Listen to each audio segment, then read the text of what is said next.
A woman called Golda. The story so far. Golda, the cigarette. What's the matter? You're afraid I'll die young? The children. We're almost there. In 1977, Golda Meir returned to her grammar school in Milwaukee. We welcome to the 4th Street School our most distinguished graduate, Mrs. Golda Meir. How shall I describe her? To people all over the world, she was one of the great women of this century.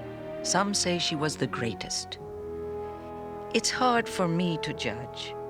To me, she was my longtime dear friend.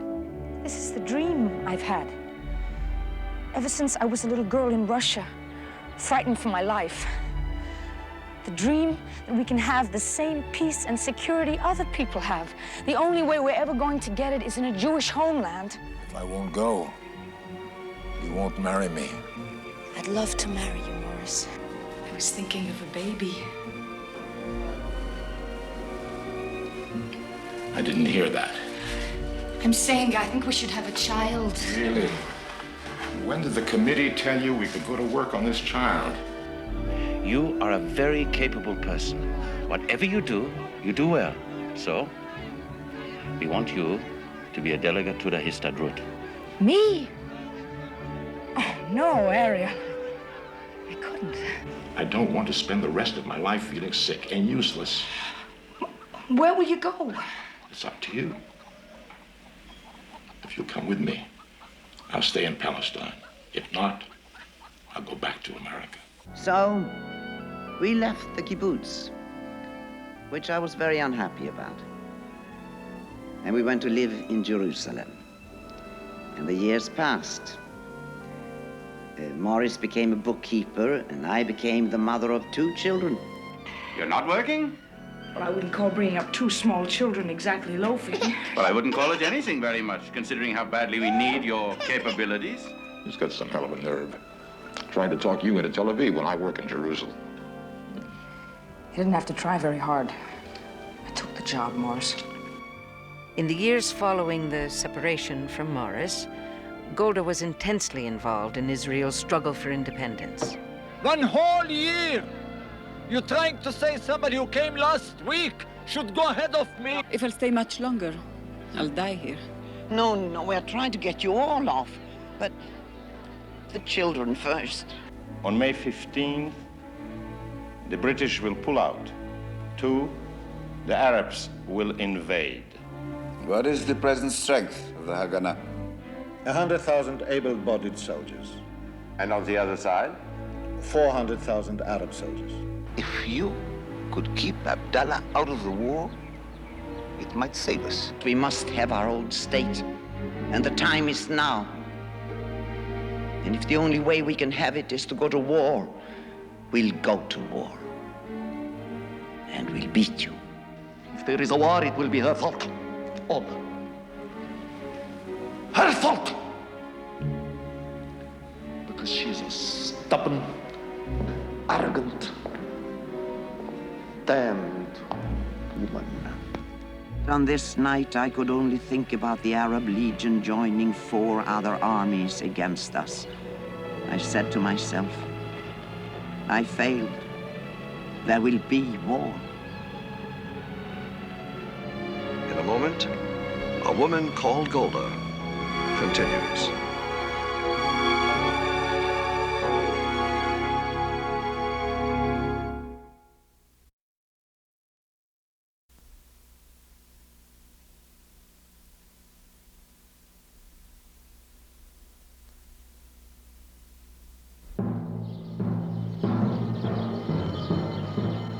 By the middle of February, Arab guerrilla attacks had already started.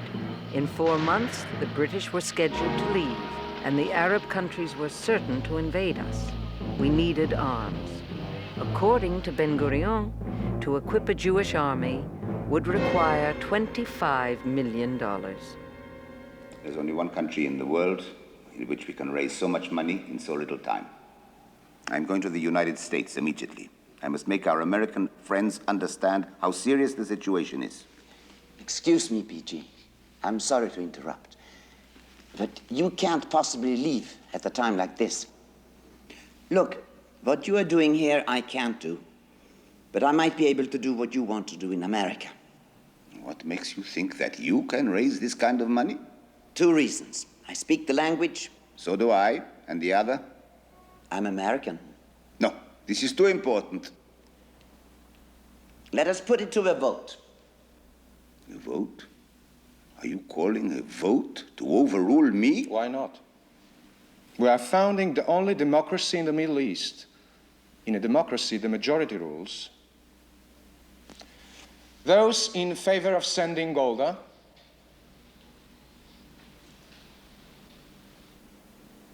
Opposed? None. Golda goes.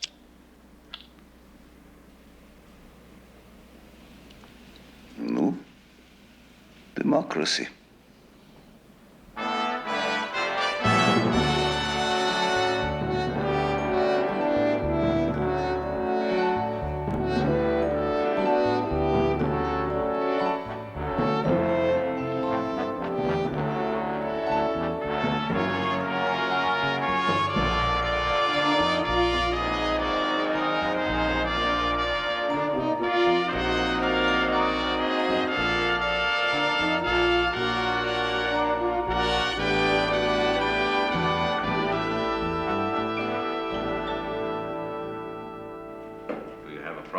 You know, it gets cold in New York. No, I don't have any coat. I'll buy one there.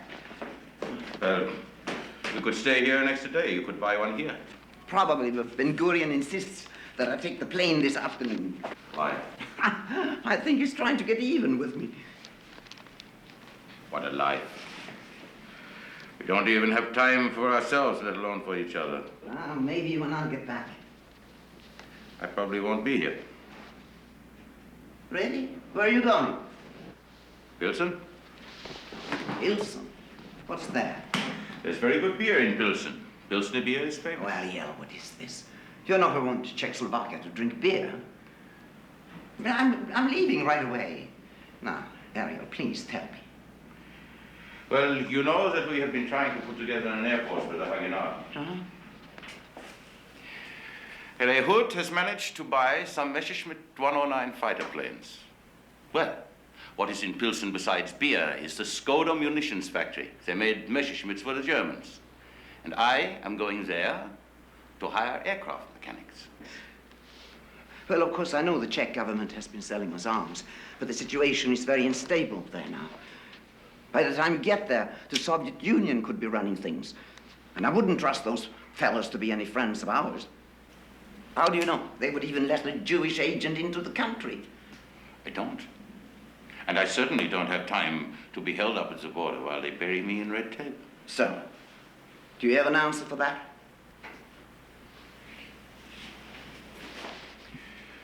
Well, I will parachute in. No, don't do it, Ariel. No, please forget the whole idea. It's all wrong for you. Why is it wrong for me? Because you're too badly needed here. Let someone else go. I am one of the very few people who can speak the language. Oh, no. For hiring mechanics, any businessman would do better. And how many businessmen do you think we have with parachute training? The trading is one thing. This is different. What is different?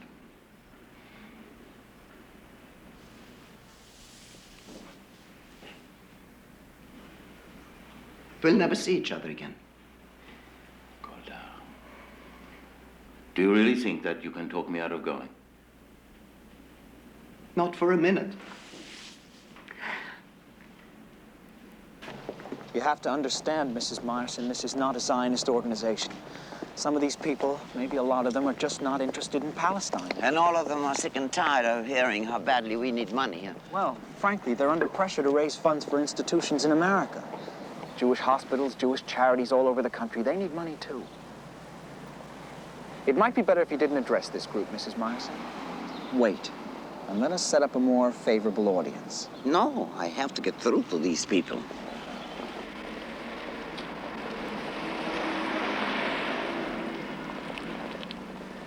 Well, then, It might be a good idea if you let me take a look at your speech. I haven't prepared a speech.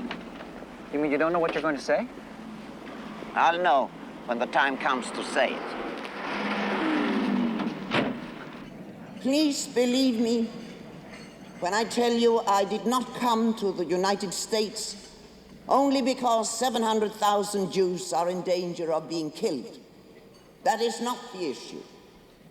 The issue is that if the Jews of Palestine survive, then the Jews of the world survive with them, and their freedom will be assured forever. But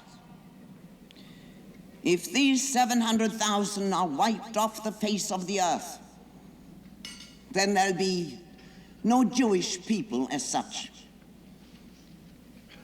And for centuries to come, all our hopes and dreams of a Jewish nation, a Jewish homeland, will be smashed. My friends, when I say that we need money immediately, I don't mean next week. I mean right now. In less than 4 months, we'll be fighting for our lives against cannon and armor. It is not for you to decide whether we'll fight. That decision is taken. We will fight. We'll pay for the birth of our nation with our blood. That is normal. The best of us will fall, that is certain. There is only one thing for you to decide, whether we'll win or we'll lose.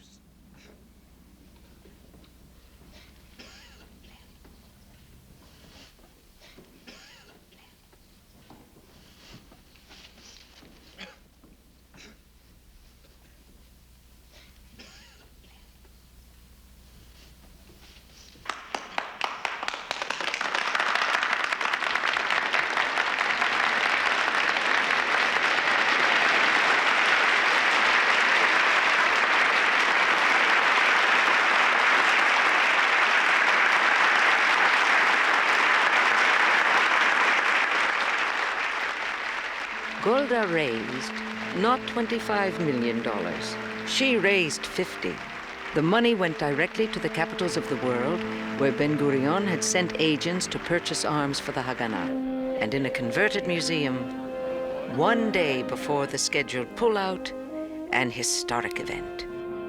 Exiles from the land of Israel, the Jewish people have returned, believing in their self-evident right to be a nation like all other nations in their own sovereign state. I imagine every people that declares its independence goes through difficulties. But for us, there was such deadly danger that some of our friends strongly advised us not to proclaim independence. But we were determined to do it anyway.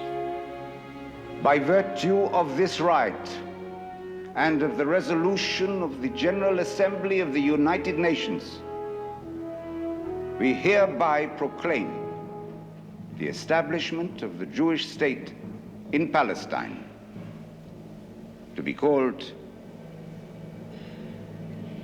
Israel. The next day, May 15th, right on schedule, Israel was invaded by the armies of 6 countries. Weapons bought with the money Golda had raised began to arrive in chartered ships. Rifles, hand grenades, artillery pieces. One of the first ships brought 10 Messerschmitt fighter planes and aircraft mechanics from Czechoslovakia.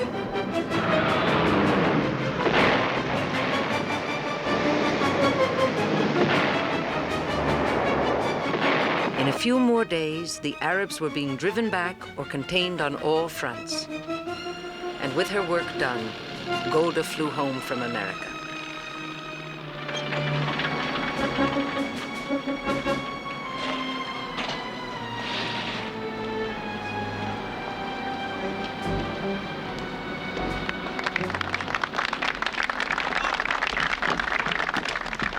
Hello, Golda. I'm going to make a speech. It will be be short, so don't expect much. All right, PG.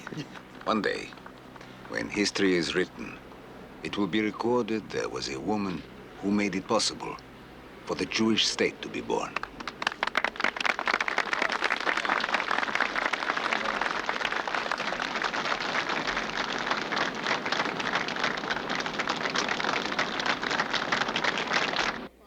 In the United Nations General Assembly, the Arab countries now accepted a proposal for a ceasefire. It left Israel with some gains over the partition plan, but it divided Jerusalem, with the old city in Jordanian hands. And despite the UN agreement, for the next 19 years, Jews were denied access to their holiest site, the western wall of Solomon's temple. And the problem of the Palestinian refugees was created. I'm sure some Palestinian Arabs fled because they were frightened. But many left because their leaders told them to, promising that after we were driven into the sea, they would come back and take over Jewish property. Of course, we were not driven into the sea. And those people became homeless. None of the Arab countries would give them a home. Only 2 would even let them in, and they confined them to refugee camps. They are the only people in history to remain refugees after 30 years.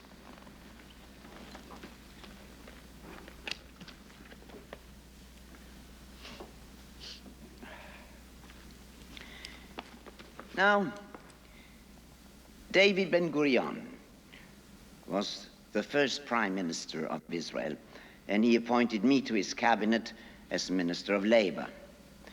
So I needed an assistant, and a lady named Lou Kadar applied for the job. I speak English, French even better. I was born in France.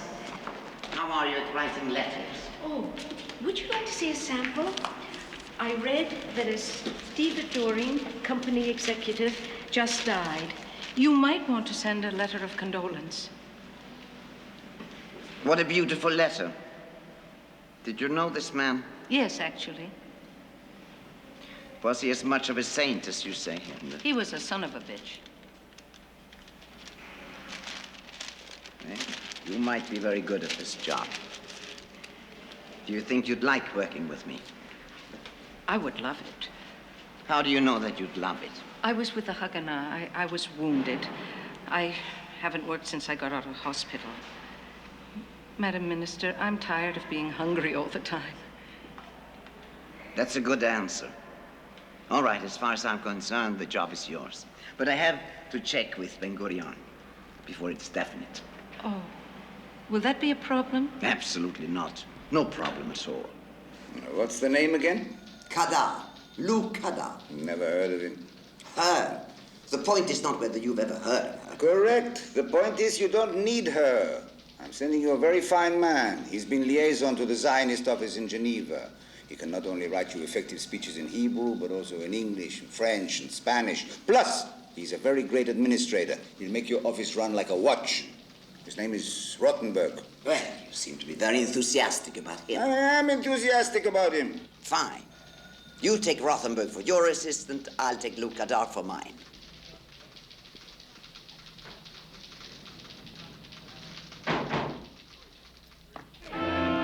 Israel had peace, or what was hoped would be peace, and with it, a tidal wave of immigrants. Jews not only from Europe, but from Arab countries, from Syria, Egypt, Lebanon, Tunisia, Morocco, Yemen. The Minister of Labor had to find them jobs. Shalom, Mr. Friedenthal. How is it going? Well, Madam Minister, you have to understand that these men ever held a brick or a cement block in their hands before. I do, of course. We depend on you to teach them. Well, they learn quickly. But I have a problem. Yes. In my group, there are 10 men, and I speak only 6 languages.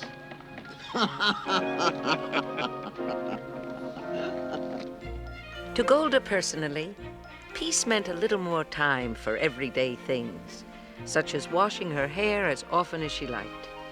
She also had a tea kettle that was never shiny enough for her. She told me she enjoyed polishing it when she was alone. If she felt lonely, she'd polish twice as hard. But as a cabinet minister, Golda had too many concerns to be alone very often. One developed from a visit to Israeli kibbutzim by United States Senator Hubert Humphrey. I must say I am impressed by what these teachers are accomplishing with retarded children. As you know, I have a particular interest in special education because of a grandchild. Yes, so I understand, Samuel. May I ask you another question, possibly a little sensitive? Certainly. What about these young couples living together who aren't married? Would you like to sit down, Senator? Personally, I never thought much about it. To me, the main thing would be if people love each other. Oh, Mrs. Meyerson, the main thing is the children. The children? Of course. What happens to the children of those couples? Are they accepted by your society, or are they stigmatized? Are they legally legitimate, or are they bastards? I don't think it's much of a problem for us. Why isn't it? Couples that aren't married tend not to have children. But that problem is even worse. Your country needs to increase its population, doesn't it? And a whole sector of your strongest and healthiest young people refuses to help. Senator, you're absolutely right. Look, we know who we are and what our commitment is. We don't need a piece of paper to tell us. You love each other. You have a commitment to each other. What is so wrong being married to each other? Nobody says there's anything wrong with it, but nobody's gonna push us into it. Push you into it? Who would ever do such a thing? Let me ask you, do you like this room you're living in? Not very much. I thought not, huh? Too close to the chickens. Would you like to be assigned a room near the flowers? Of course we would. I can arrange that. Oh, what about that icebox running all over the floor? I'm sure you wouldn't mind an electric fridge. I can arrange that, too. What's the catch? Catch? No catch. All I ask in return is something you yourself say nothing is wrong with. Get married.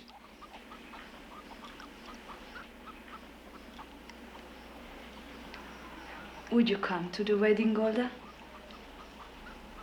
She went to many weddings and also to a funeral. בעגלה ובזמן קריב אמרו אמן.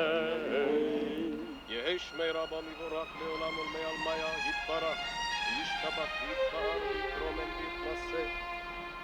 In 1951, her husband Morris died. I remember thinking, as though it weren't too late to tell him, "Dear Morris, I loved you so in those early days." Things changed for us. But in a way, they stayed the same. I never lost that feeling for you. Never. I thought how he loved our children, and they adored him.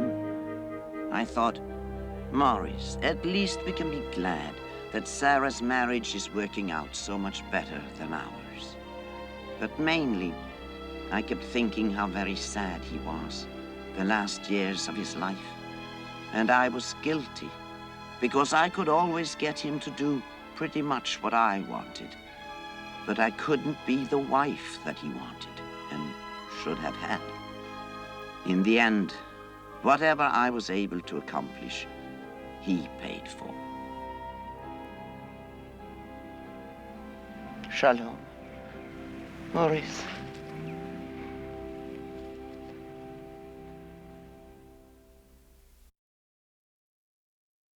Golda was Israel's labor minister for 7 years, doing what she loved best, working with people to provide the solid things that people needed, like housing, and some of the things that turn a desert into a homeland, like trees.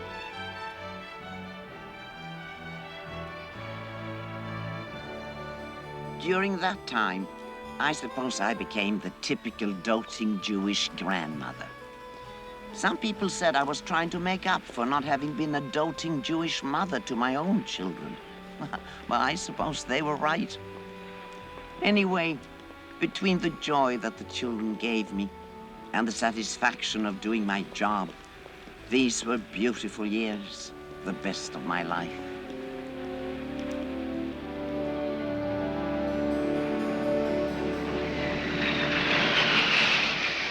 With the coming to power of Colonel Gamal Abdel Nasser in Egypt, the end of Golda's beautiful years was inevitable. From bases around Israel's borders, Nasser sent terror squads called Fedayeen to stage indiscriminate attacks, such as the killing of 6 children and their teacher in an agricultural school. The official Cairo radio made Nasser's intention clear. Weep, O Israel. The day of your extermination draws near. We have found the way to strike you. There will be no more arguments at the United Nations. There will be no peace. We demand the death of Israel. And violence even found its way into the Israeli parliament.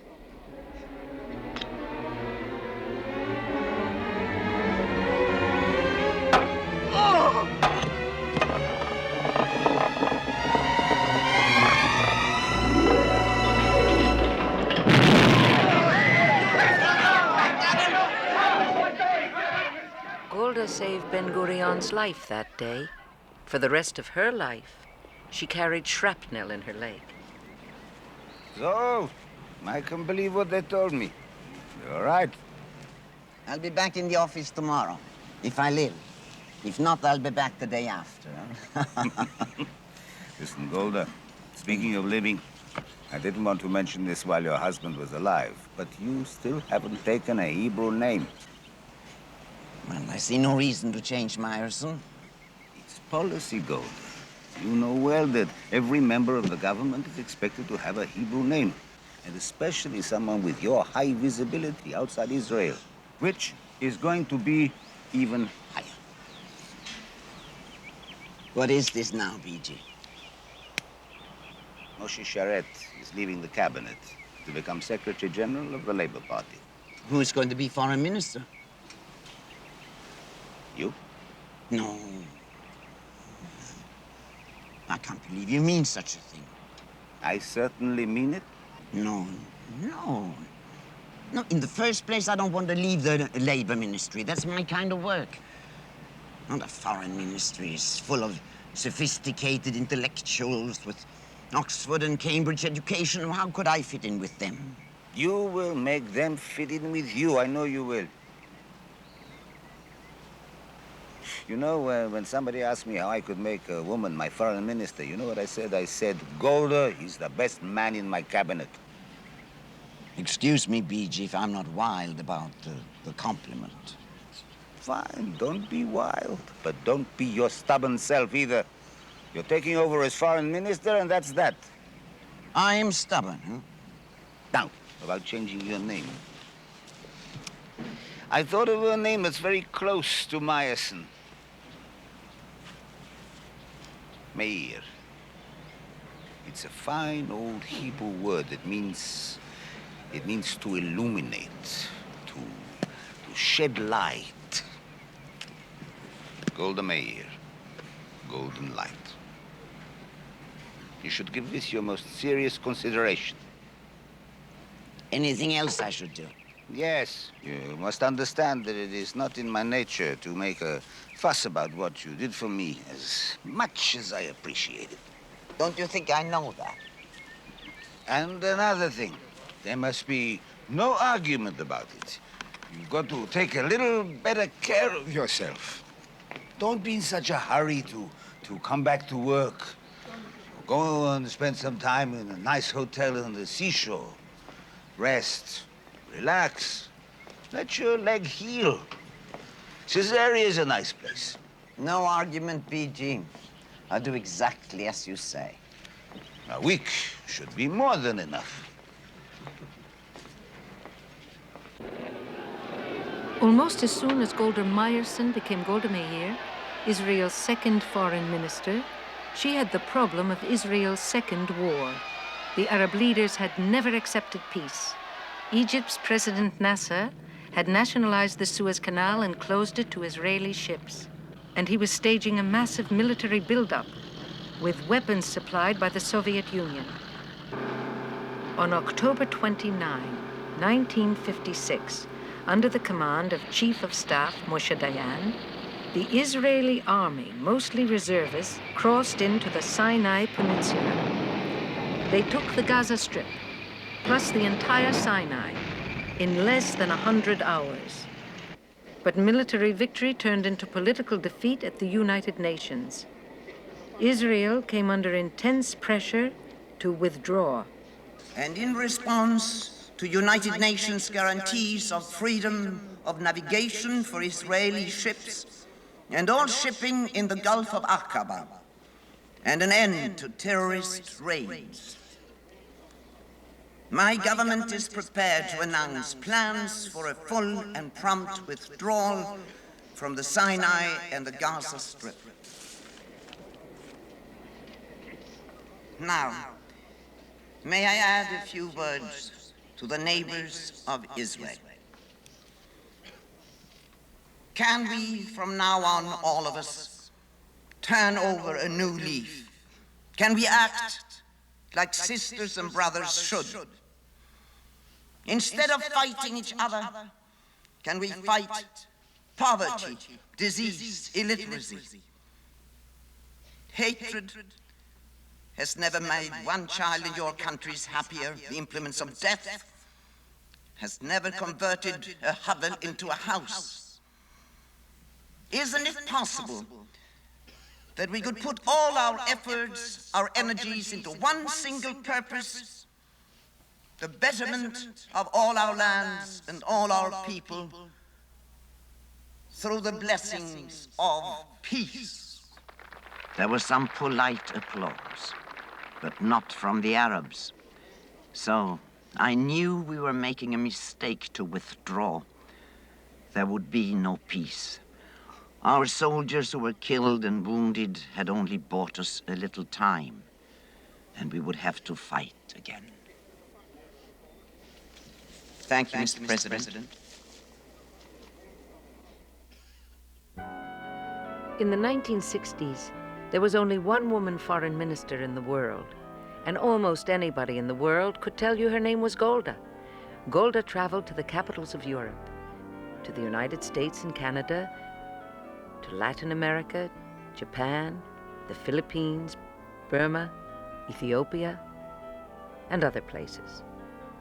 I traveled with her, and I believe she felt that of all the continents, she was able to accomplish the most in Africa.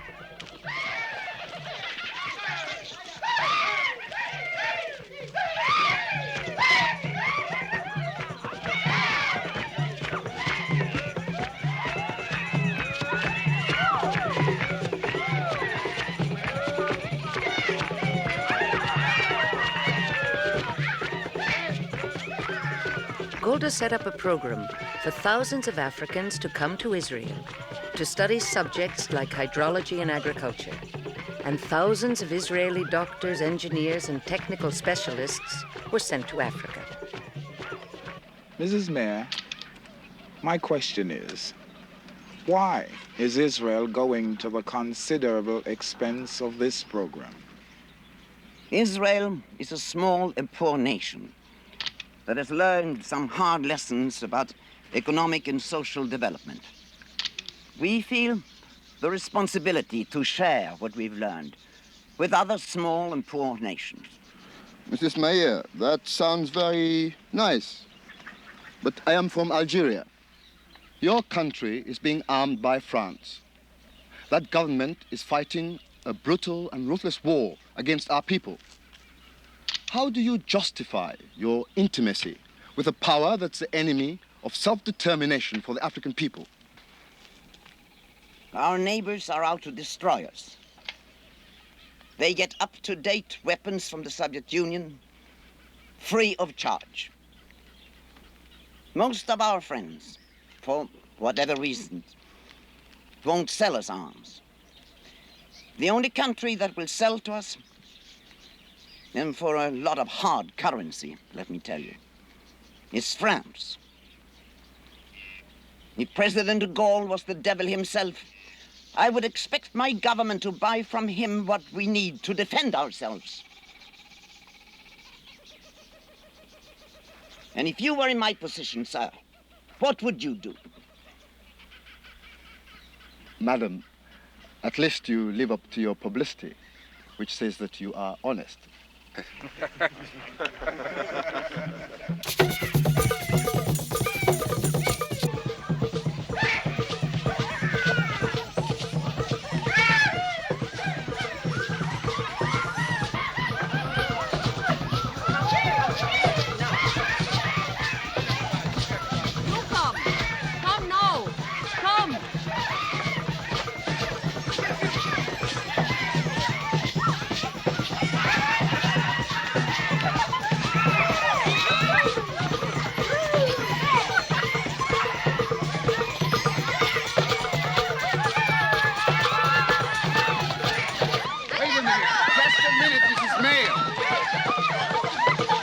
A minute. All right, Harvey. What's all right? We don't know where they're taking you. Don't worry, Harvey.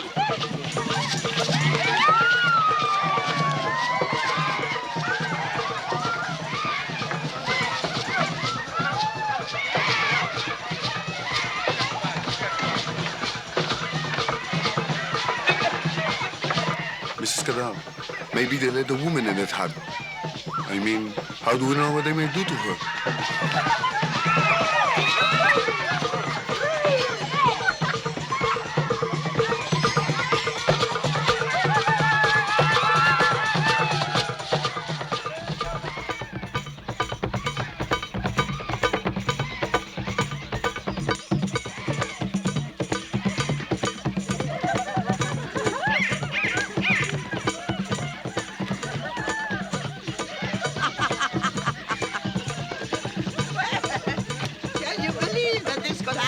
Little Golda Meir from Kiev and Pinsk and Milwaukee. What happened? I'm now a member of the secret society of the Zoe tribeswomen. I'm the only foreign woman they have ever admitted. Oh, Lua must have a photograph of my grandchildren. Oh, yes, we take a picture, but what went on in that hut? Oh, it is the secret society. It was a secret ceremony. I'll never tell. And she never did.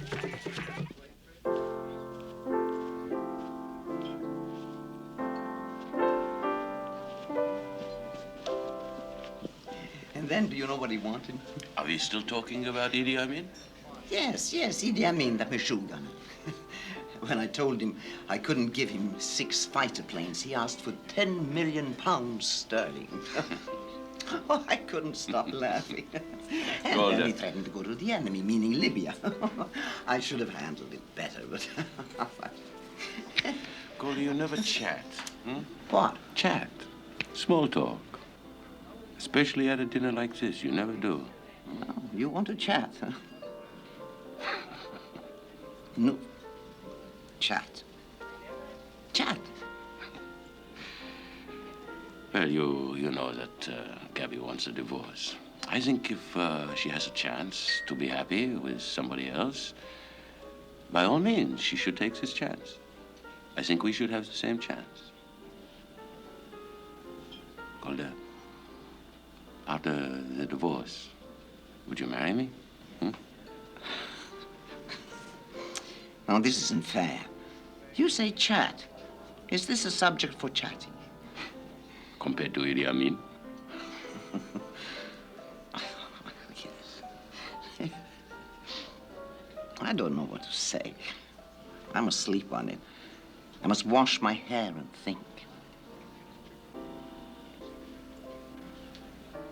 Oh, we both have such important work. Golda, stop. But being about married work. would interfere. Isn't it too late for us anyway? Start thinking about yourself for a change, hmm? Before it really is too late.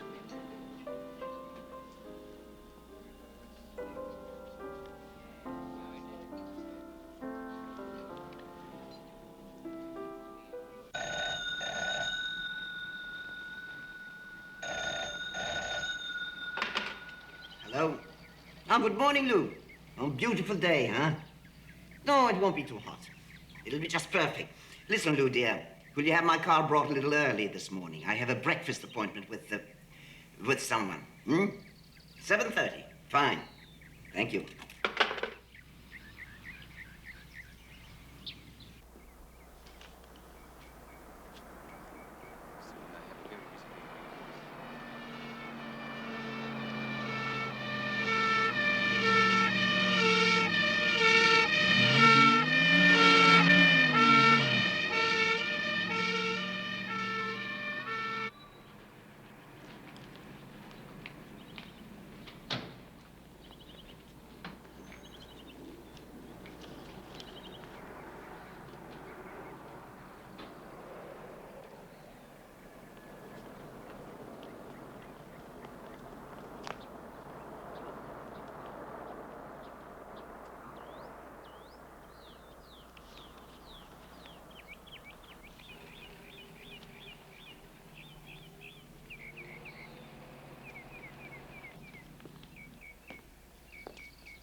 Mrs. Meir, my name is Kedem. I'm the manager of the apartment building. Mr. Ariel introduced us once. Yes, I know you, Mr. Kerem. But what happened? We don't know yet. Mr. Ariel asked his aide for a wake-up call, but he didn't answer. So I went up and opened the door. It looked like he must have died soon after he went into the apartment.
After the death of Ariel, Golda seemed to be trying to bury herself in work.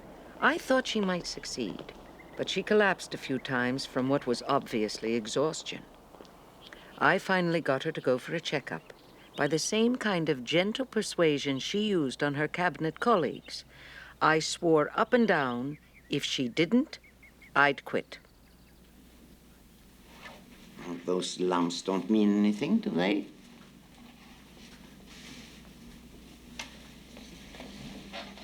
They do. They do.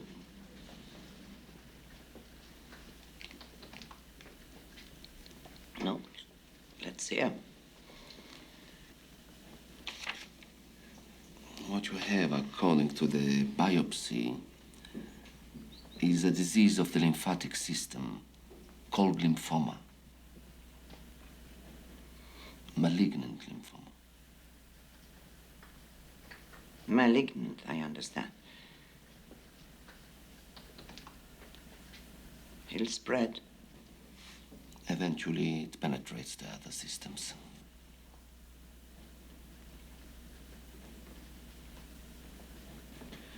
How much longer do I have? It's not a rapidly metastasizing condition. I'd say you have a good few years ahead of you. Well, I'm 66. How long can I expect to live anyway? But the question is, those few years, Will they really be good, or will I be suffering? There's very little pain associated with this disease, Mrs. Meir. There'll be no real suffering for most of its course. What about my mind? Your mind? I don't want to live 1 minute after my mind isn't clear. Your mind won't be affected.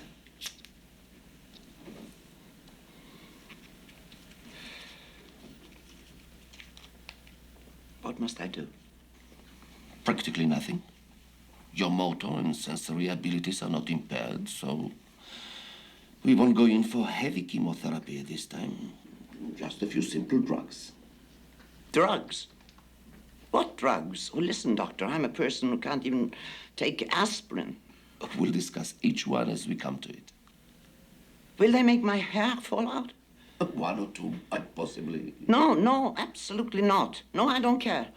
I won't take any drug that would make me lose my hair. All right. If you feel that way, we'll avoid those medications and go to different ones. Good. And I trust you. On one condition. If anything about this is ever going to be told to anyone, I will choose who and when. Otherwise, it is a strict secret between you and me. Is that agreed, Dr. Lander? Agreed, Mrs. Meir. Oh, another thing. Yes. Would it hurt you to call me Golda like everybody else? Well? Well, it's what you said. A slight case of exhaustion. That's all? You're not satisfied with your own diagnosis? All right. It's also complications with the shrapnel in my leg. What you going to do about that? Retire. Again, Golda? When? Why shouldn't I? Because you'd be bored to death. Come on, Golda. Can you see yourself out of politics? Much less retired? Yes, I can see myself with books that I've been wanting to read. Go to the theater, to a movie. I like the movies, you know. I can see myself with my grandchildren, spending time I never could with my children. Always looking at my watch. Do I have to go the way I'm forever rushing now? Why not Loom? Because Ben Gurion is retiring. That's enough of a loss for the country for a while. They say that Levi Eshkol will replace him, is that right? Probably. What will you do if Levi Eshkol asks you to stay on, which he certainly will? How can you desert a brand new prime minister of your own party? It's less than 2 years to the next elections. I suppose if Eshkol needs me, I'll stay that long. But not longer. Time is precious to me now. Golda stayed on the 2 years, then resigned, and was succeeded as foreign minister by Abba Eban. But her retirement didn't last long. From commanding positions on the Golan Heights, Syrian artillery had been shelling Israeli villages across the border below. One of the worst attacks was on the kibbutz of Gadot in the spring of '67.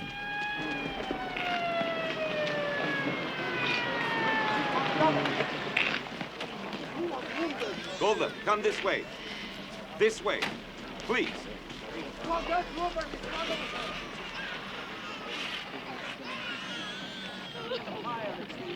20 people died in here. Plus the people in 5 houses that were hit by shells. Plus the kindergarten building and 2 nurseries. Total casualties. Eshkol, stop. This ambulance is ready to go. Send another ambulance up here. Why? Why did I have to see this? I'm retired. I'm a private citizen. It was bad enough to hear it on the radio. Why did you send the car for me? Because I want you to have a clear picture of what's happening here. I want you to hear it from Diane. Golda, in addition to the threat from Syria, Jordan is filling up with Iraqi forces, including planes and pilots. The King of Jordan just placed his forces under the command of an Egyptian general. Egypt now has got troops along our border as in '56 and more tanks, Golda. There is a very big difference. This time, there are the United Nations troops between as a buffer. Nasser ordered the UN out, Golda. They won't leave. The UN gave us guarantees. They are leaving. Our observation planes spotted them at first light this morning. The UN is moving out. As soon as they are gone, Nasser will close the straits and choke off Eilat again. He says so. If we accept all this, we might as well cut our throats. Tell me what I can do. Come back to work, Golda. Well, Abba Eban is running the foreign ministry very well. I am not saying run the foreign ministry. I'm saying run the party. We're splitting at the seams with all our differences. If you were Secretary General, you could unite the party like nobody else. What you say, Golda? Of course.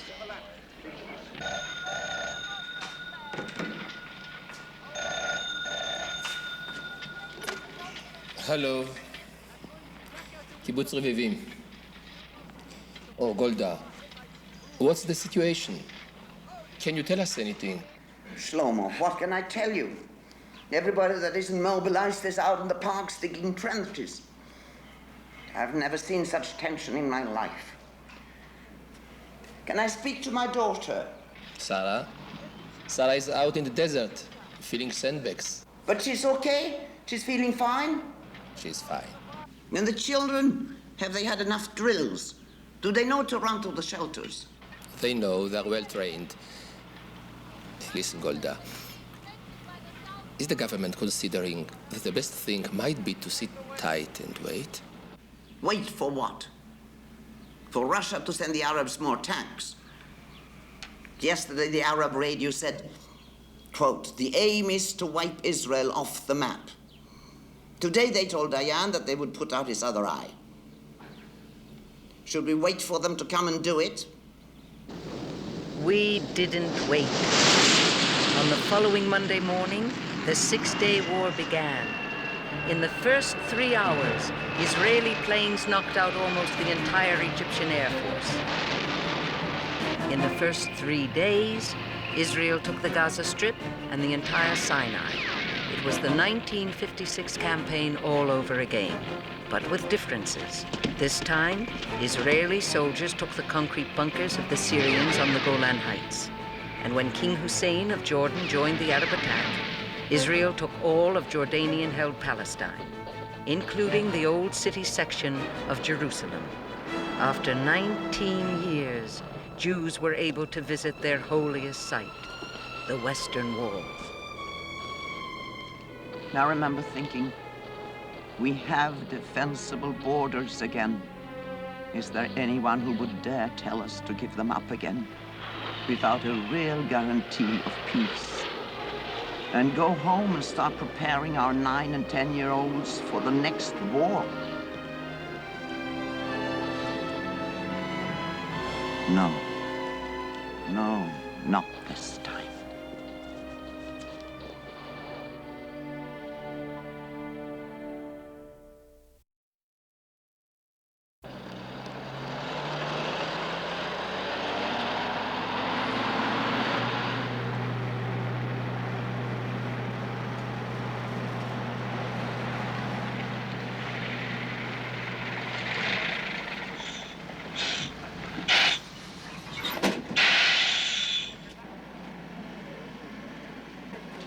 Shalom, Golda. My name is Nabal Lazar. I'm new in this route. Welcome to my bus. Well, what are you doing? Golda Meir shouldn't have to carry groceries. Oh, Golda Meir can carry groceries like anybody else. Oh, I'm a private citizen again, thank God. I'm sure he doesn't know it yet. Wait till he finds out.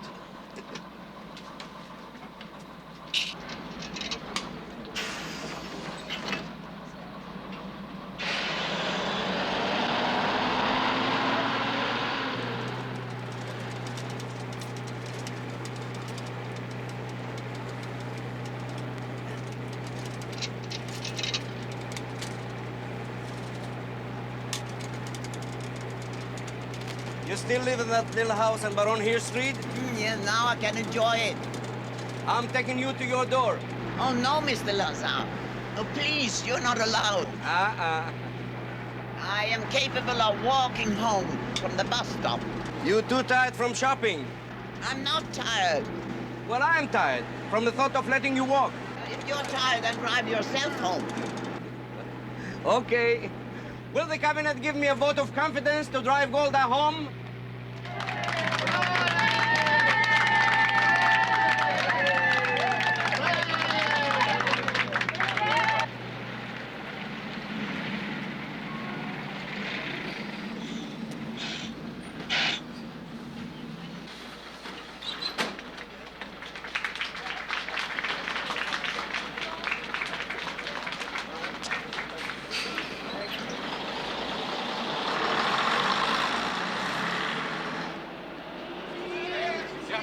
Mrs. Mayor. Mrs. Mayor. What is it? What's happened? Mrs. Mayor, we know how you must feel, but some of us were just to the Knesset. And everybody is saying there's only one solution. Golda must come back. What are you talking about? You don't know. What? Levi Eshkol. He had a heart attack. And he's dead. My dear God. Eshkol. Mrs. Mayor, would you be willing to take over as Prime Minister? I don't even know what you're saying. Please leave me alone. But Mrs. Meyer, we must go. Everybody seems to feel you're the only one who could unite the country. Eshkol said I was the only one who could unite the party. Now it is the whole country. Oh. I came here to live on a kibbutz and help to build a homeland in a plain and simple way. I don't want to be Prime Minister. Golda, if you don't take the job, the leading contenders will practically fight a civil war over it. That's all we need. It's enough the Arabs insist they're still at war with us. Well, who knows if I would be elected anyway? I'm a 70-year-old grandmother. No matter. You're in good health, right? Well, being 70 is no joke. But it's no sin either. I did enjoy my retirement. Yeah. The hell you did.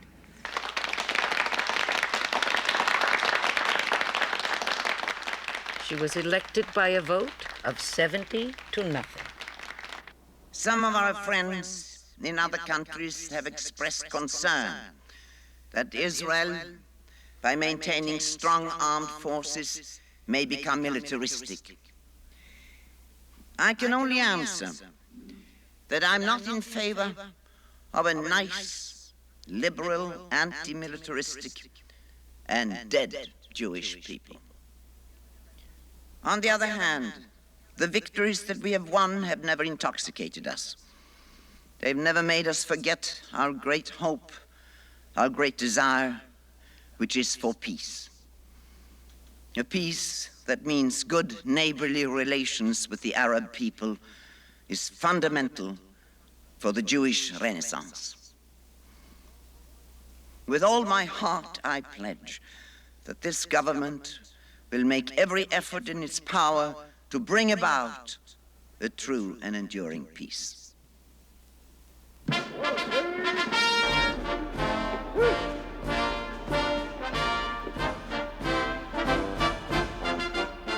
In October, Golda accepted President Nixon's invitation to visit the United States. There was a spit and polish ceremony watched on television in Israel with great pride. Madam Prime Minister, and our guests here at the White House today, the problems of the Mideast are terribly complex and not susceptible to solution in one meeting or two meetings or three meetings or even more at the level at which we will be talking. We know that your neighbors want peace.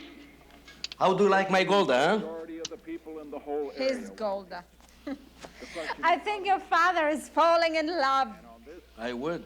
We shall have discussion. But what a line I'd have to stand in.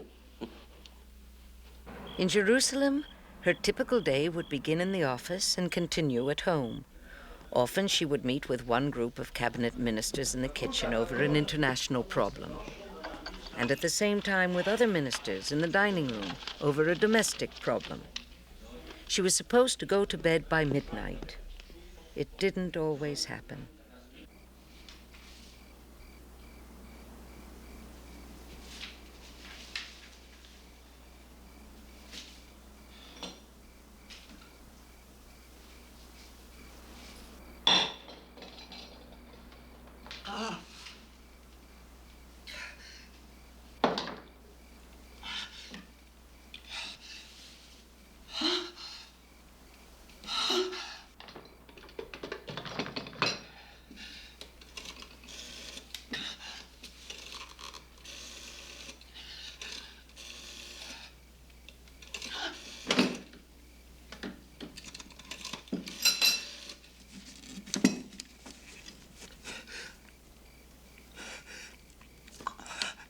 Lou, come and get me.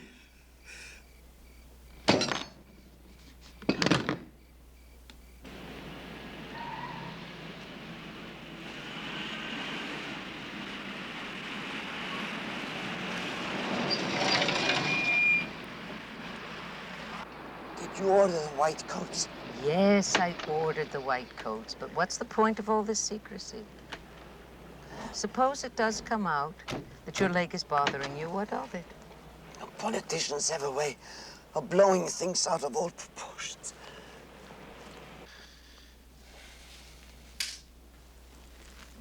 Do you feel better now?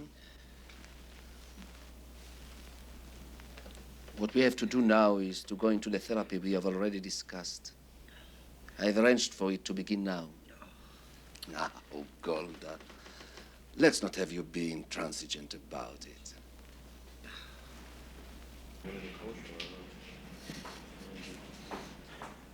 Put it on. Everybody puts coats on. May I ask why, Mrs. So you Mayor? look like doctors. In a hospital, 4 doctors attract less attention than 4 ex-paratroopers. And Lou, please don't worry. Don't worry. Either that or you stay here. Put the coats on.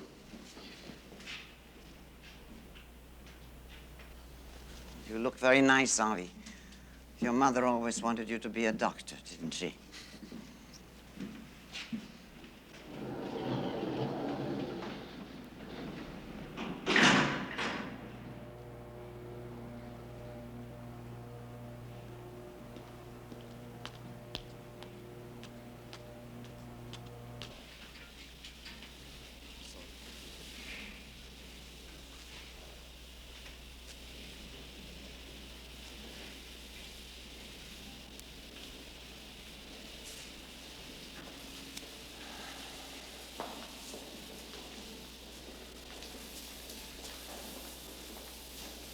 We'll have treatments twice a week.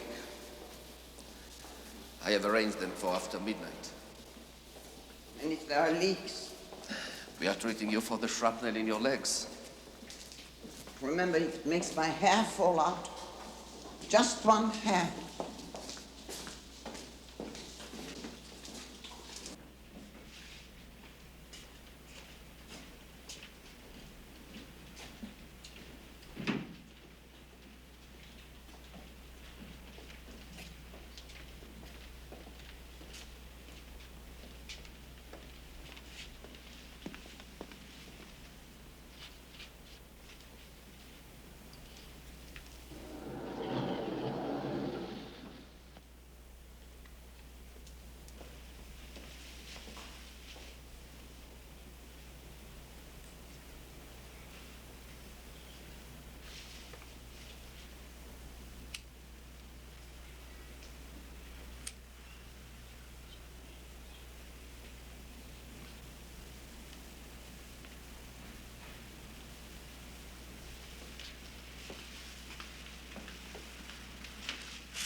This is a very important man. He holds the key vote on the Senate Armed Services Committee. Friendly or not friendly? Well, said to be a friendly type, personally. On Israel, however, not sympathetic. Never has been. Good afternoon, Senator. Afternoon. I am Simcha Dinitz, Mrs. Meir's political secretary. Nice to meet you. Won't you come in, please? Thank you. Madam Prime Minister, how do you do? I'm very happy to meet you, Senator. Won't you sit down? Thank you. Would you care for a coffee? Yes, thank you. And a little something to go with it? Are you hungry? No, coffee's fine, thank you.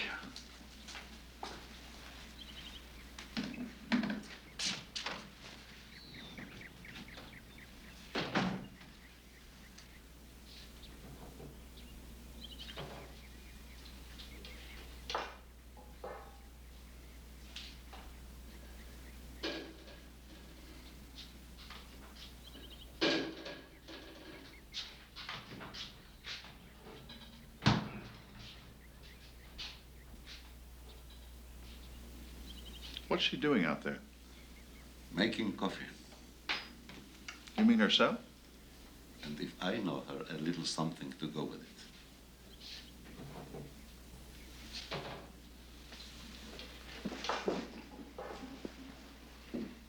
Excuse me. Madam Prime Minister, cake looks good. My own recipe. Huh? It's delicious. You see, no one is ever hungry. But when I serve honey cake, they don't refuse.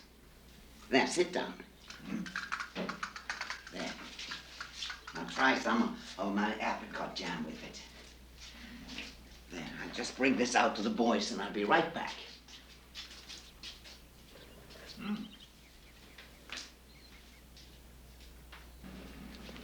If you don't like the menu, it's your own fault. I told you to go home. Golda, you know we have to be relieved. But I don't need anybody today. I won't be going out anymore. Golda, we have our orders. But I won't tell anybody. I promise.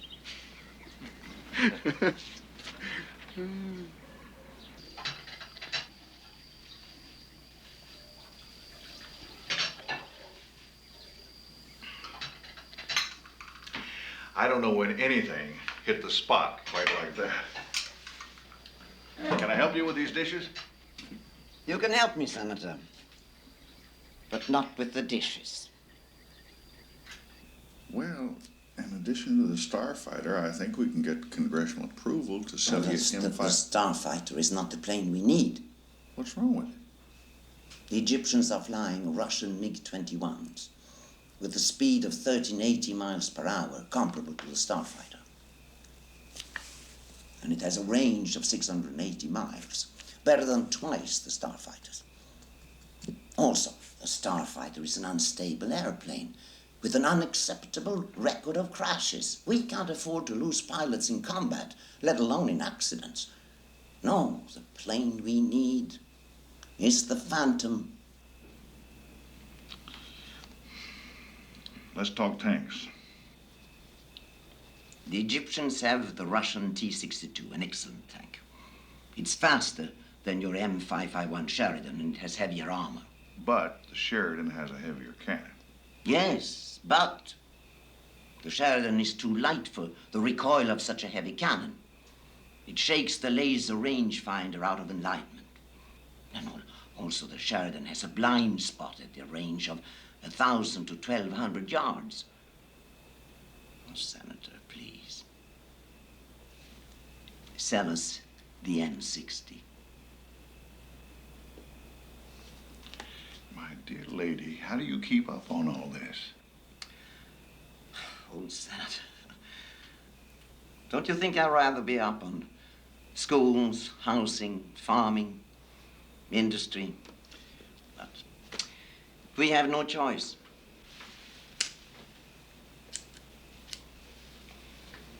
After the Six-Day War, we pleaded with the Arabs to negotiate peace. And they came back with their famous 3 no's. No negotiation, No recognition of Israel. No peace. And the situation of the PLO is that Israel must be destroyed, even within its pre-war boundaries. I don't think the United States will ever let that happen. Oh, you remind me of your wonderful President Kennedy. May he rest in peace.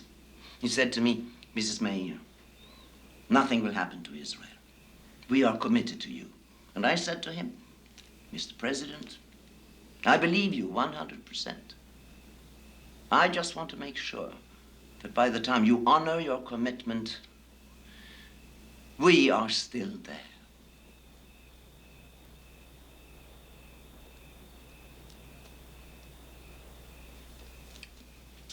All right. What about the recipe for your honey cake?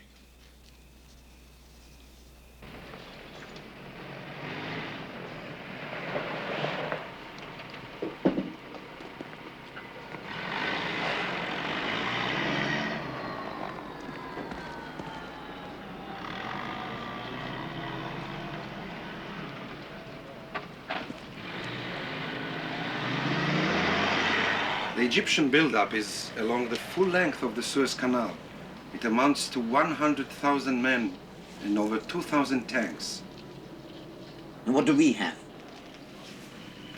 Without calling up the reserves, 8,500 men. 276 tanks. The Syrians have 45,000 men against our 5,000. 1,700 tanks against our 176. What does intelligence say? We don't see the Syrians attacking us. We think they somehow got the idea we may attack them. And the Egyptian buildup? If Nasser was still alive, we'd be concerned. But Anwar Sadat is a cooler head. Sadat simply has his army on maneuvers. And nobody thinks we should call up the reserves?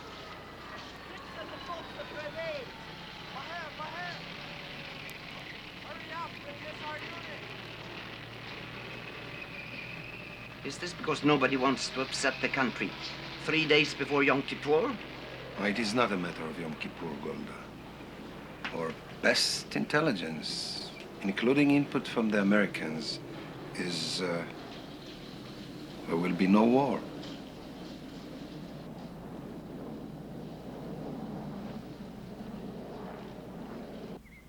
What do I know about it anyway?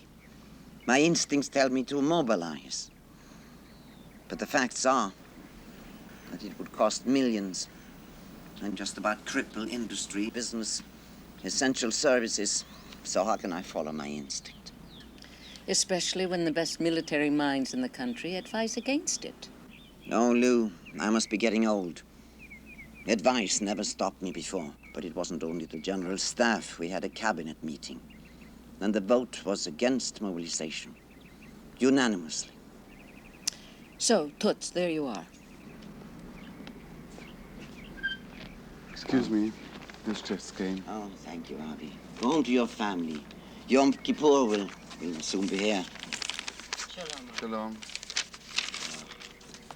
Another intelligence report.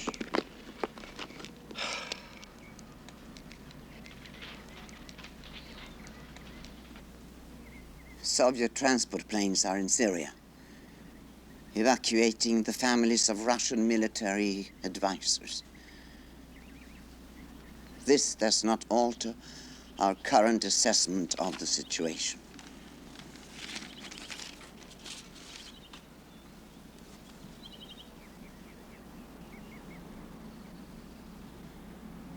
On the eve of Yom Kippur, the most sacred of all Jewish holidays, many Jews traditionally have a family dinner before the fast begins. This year, I just couldn't sit at the table. I left early and went to bed.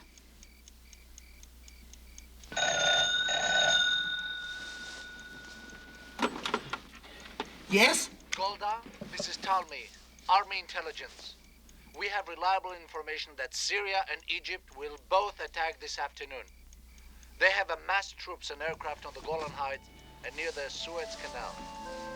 Have you informed Diane and Dado? Yes, they've made a staff decision to call up reserve units from the defense line immediately. Every man in the country between the ages of 18 and 55 will be called. They say they need your approval for the next phases. And how soon can they meet you in your office? How soon? For the moment, all I could think was, I will never forgive myself. I should have overruled the cabinet and everybody else and mobilized yesterday. But it was a little late for that. I'm on my way.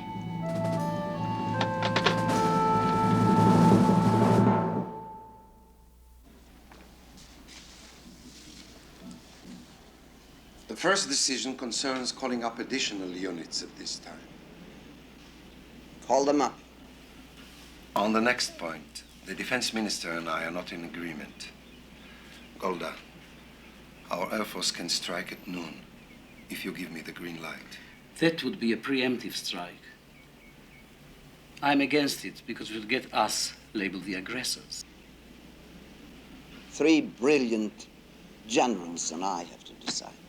Yes, because this is not a military issue. It is strictly political. Dado, I know that your approach can save lives up front. But we don't know about the future.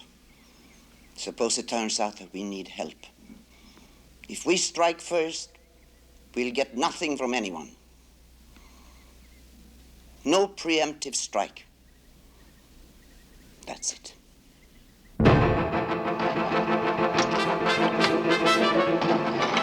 At 2 p.m. on Yom Kippur Day, the Syrians shelled Israeli positions and then attacked.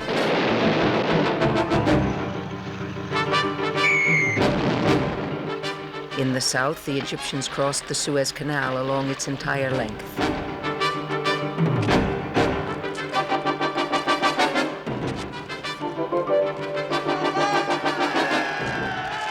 The first 3 days of fighting threatened disaster for Israel. The Egyptian army overran Israel's strong points on the renowned Bar-Lev line. Their armored columns raced toward the critical desert passes. In the north, the situation was even worse. The Syrian army broke through on the Golan Heights, heading for the farm settlements below.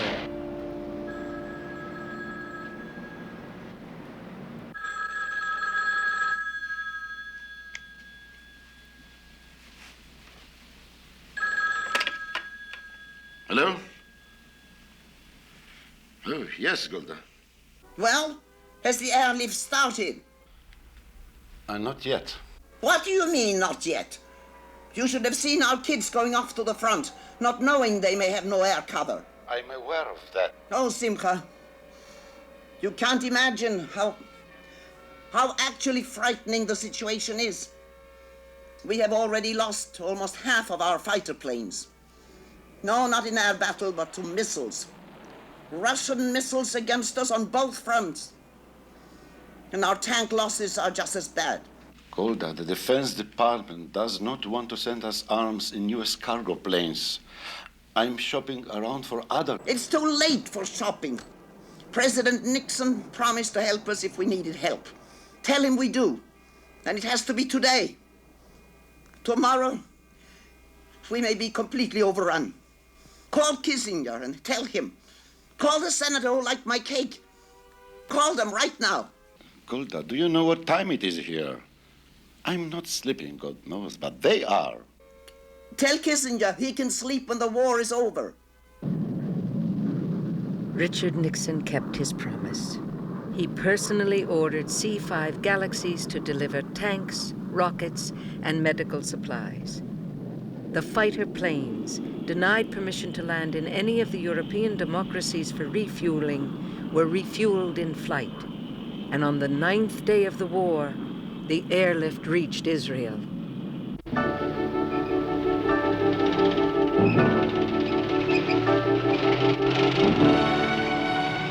Our losses were devastating. But rearmed by the airlift, Israeli forces took the offensive.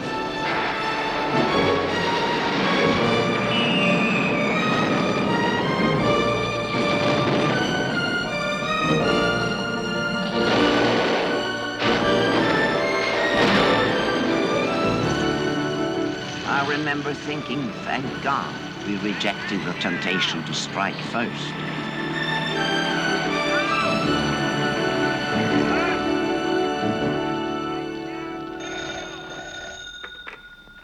Yes?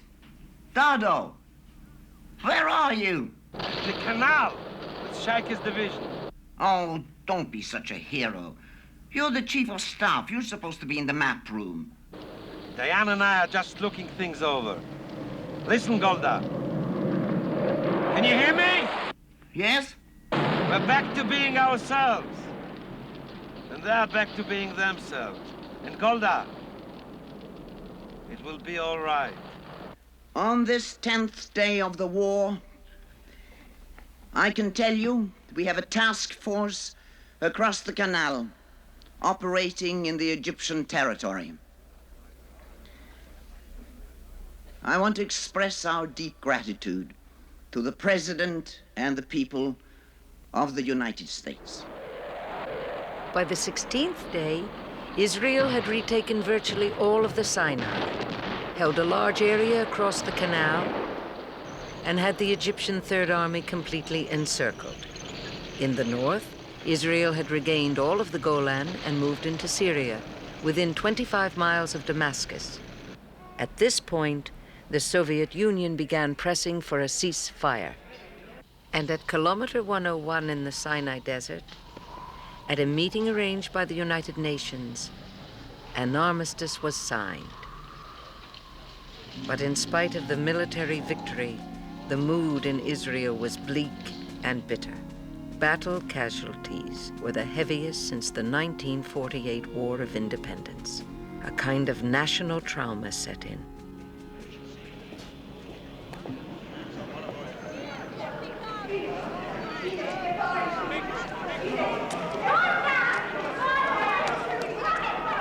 My son, when you called him up, he ran off in such a hurry, he forgot his dog tags. So if he's dead, how will I ever know? My son took his drugs. Why don't I know? If he's dead, where is his body? If he's not dead, if he's a prisoner, why can't anybody tell me? We are getting a prisoner of war list from the Egyptians very soon. That's the agreement. From the Syrians, I don't know. They won't agree even to that. Every one of us was in the fighting. We saw our friends die next to us. We have the right to ask, just when we had the enemy on the run, why did you agree to that ceasefire? I wanted to hold out for a true negotiated peace this time. I have spent my life pleading for peace. We are a very small country with a great and powerful friend. Sometimes we have to give in to that friend, even when we don't want to. We blame you for the war, because the country wasn't prepared. You should resign, and so should he. Defense Minister Dayan offered to resign 3 times. I insisted that he stay. Murderers! Murderers, both of you. Do you want to know what I tell my children? I tell them you killed their father.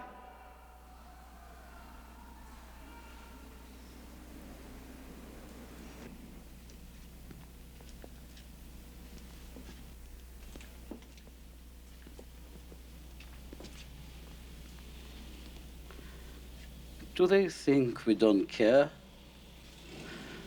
There is no way to fight a war without losses, especially when the other side suddenly attacks. The Americans had Pearl Harbor, the French the Maginot Line, the British Dunkirk. Those people seem to understand. Those people are not like our people. Do you think, Diane, that's why God chose us?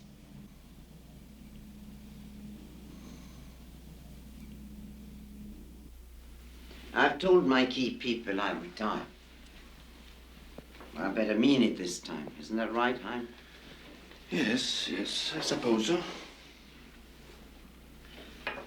Well, I'm ready.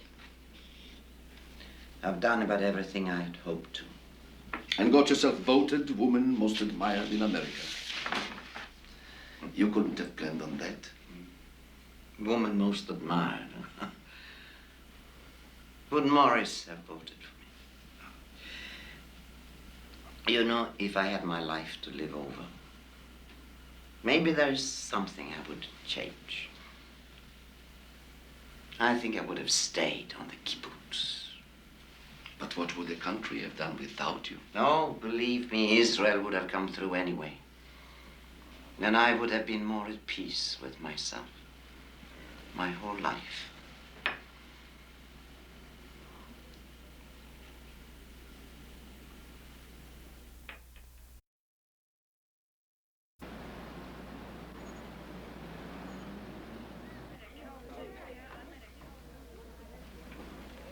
Why did you decide not to be a prime minister anymore? Well, there was a number of reasons. But one of them was, I was beginning to imagine that people around me were whispering, for God's sake, when is this old woman going to make up her mind that it's time for her to leave? Or maybe it wasn't all imagination. You never wanted to be a prime minister, did you? Right. I became one, just like my milkman became a commander of a machine gun squad in the 73 year. Believe me, he didn't want that job. But somebody had to do it. You think there will ever be peace between Israel and those other countries? Yes. I believe.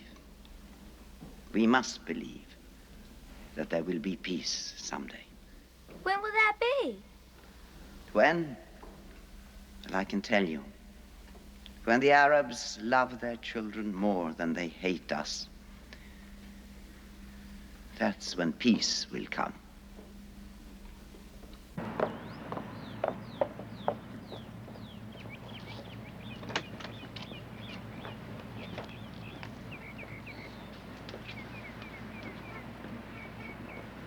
Well? The call was from Dennis. They want you to cancel the rest of your trip and come home. Who's they? Everybody. What everybody? How about your friends and your enemies?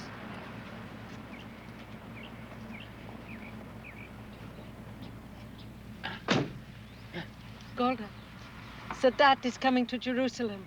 Begin is going to meet him at the airport and bring him to address the Knesset. Sadat is actually coming? Not just talking about it?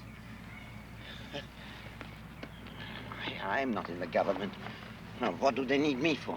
Need you? It's history. You're part of it. Oh, I'm ancient history. But if Sadat really wants to talk peace, I'd like to see somebody try to keep me away.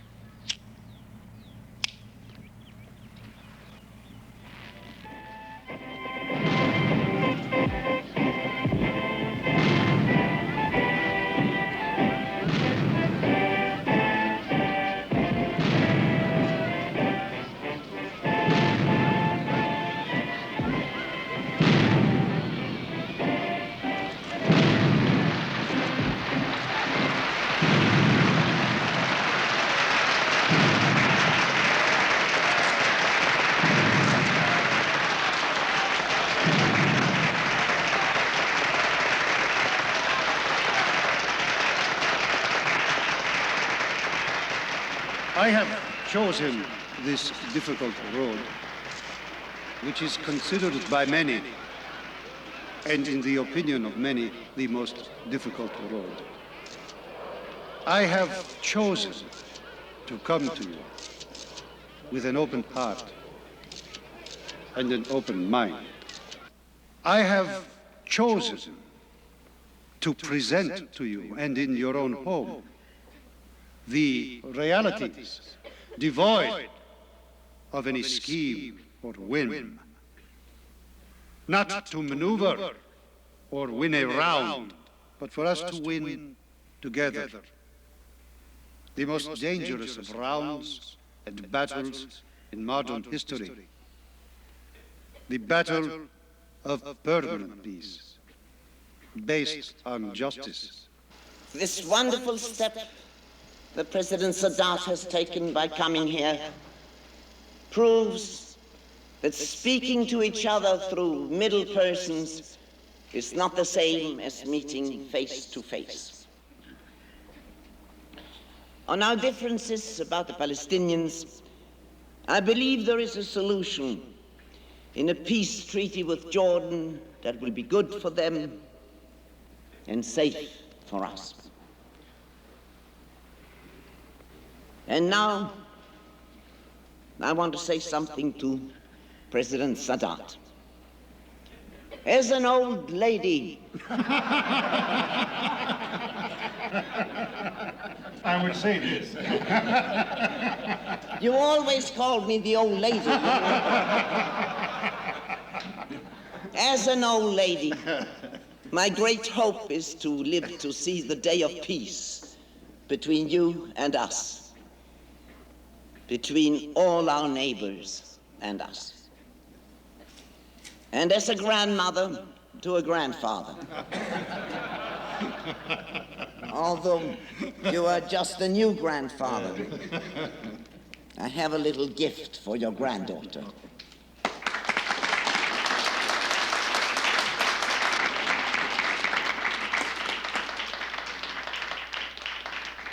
Let us hope that through our genuine efforts in Geneva, we can bridge the rift that has taken place between us and establish peace once and for all on the two main points that I have mentioned to you now. Security and no more war. Whatever happens between us, we must sit and solve through peaceful negotiations.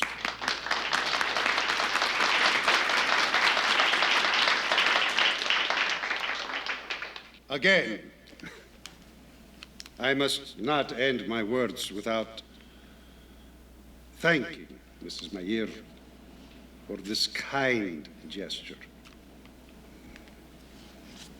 Let us hope that the peace process that we have started, Mrs. Meir and me, will continue and flourish and will give satisfaction to every girl, every woman, every man in Israel and the Arab world. Thank you very much. Excellent. Excellent.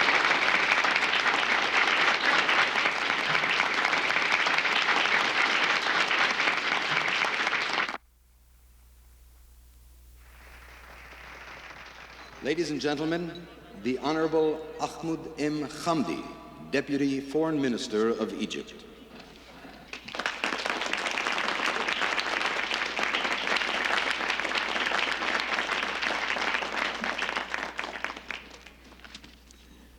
President Katsir, President Sadat, Prime Minister Mr. Begin, distinguished guests, ladies and gentlemen.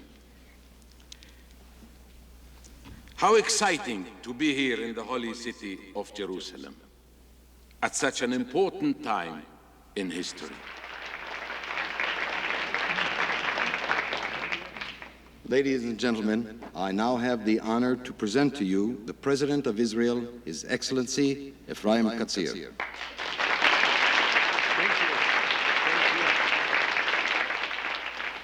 By the time they get to you, are you going to remember what you wanted to say? Did you ever know me when I didn't have something to say? As we stand on the threshold of peace, we pray for wisdom.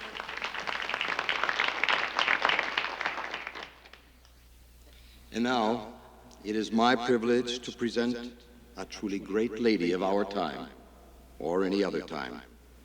She has been called the Mother of Israel, the Earth Mother of her people. But mostly she is called Golda. Ladies and gentlemen, Golda Meir.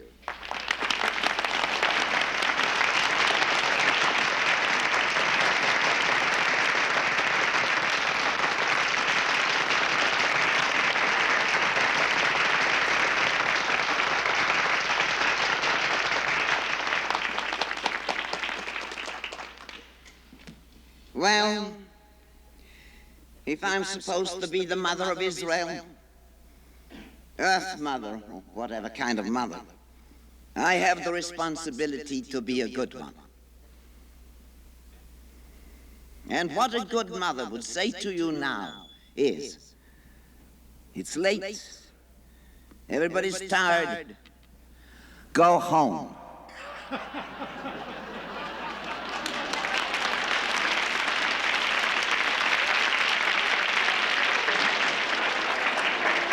Mr. President, I'll say good night. Good night, dear lady. I hope we see each other again soon. I'm glad you came. I am glad too. Very glad I came. So, let me ask, what took you so long?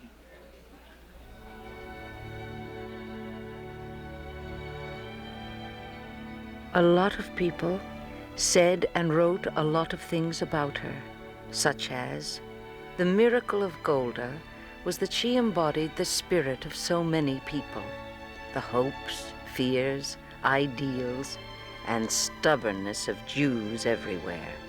But as usual, Golda said it better. Why am I known? Because of my wisdom? My great achievements? No. I'm known because at the time of struggle for the Jewish people, I was one of a group that made it possible to have what we have, what we've been able to defend by the skin of our teeth. I did what I thought was right, and that's that.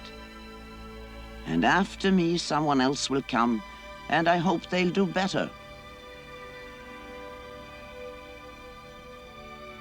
Shalom, Golda.